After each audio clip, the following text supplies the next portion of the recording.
Praise the lord. నేటి దిన వాగ్దానము. కాపరులకు శ్రమ. బలహీనమైన వాటిని మీరు బలపరచరు, రోగము గల వాటిని స్వస్థపరచరు.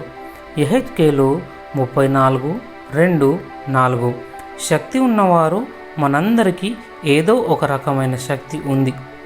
బలహీనమైన వారి పట్ల శ్రద్ధ వహించాలని, పోరాడుతున్న వారిపై శ్రద్ధ వహించాలని, వైకల్యం గల వారి పట్ల శ్రద్ధ వహించాలని లేఖనాలు సూచిస్తున్నాయి. అయితే చాలా తరచుగా శ్రద్ధ అవసరం ఉన్న వారిని మనం విస్మరిస్తాం. ప్రవక్త అయిన యెహెజ్కేలు ఇశ్రాయేలు నాయకులను వారి స్వార్థం కోసం సహాయం అవసరమైన వారిని నిర్లక్ష్యం చేసినందుకు వారిని మందలించాడు. కాపరులకు శ్రమ.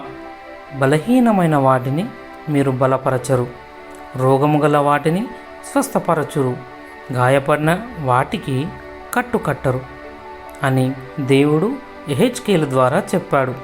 మన వ్యక్తిగత ప్రాధాన్యతలు, నాయకత్వ తత్వాలు లేదా ఆర్థిక విధానాలు ఆపదలో ఉన్న వారి పట్ల ఎంత తరచుగా తక్కువ శ్రద్ధ చూపుతాయి. దేవుడు మన కొరకు వేరొక మార్గాన్ని తెలుపుతున్నాడు. అదేమిటంటే బలవంతులు బలహీనుల పట్ల శ్రద్ధ వహించుట. శక్తివంతులు బలహీనుల పట్ల శ్రద్ధ వహించుటను ఎప్పుడైనా గమనించావా? వారు బలహీనులను ఎలా నిర్లక్ష్యం చేశారో. ప్రార్థన.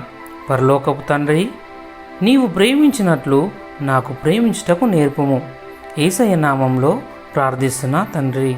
ఆమేన్.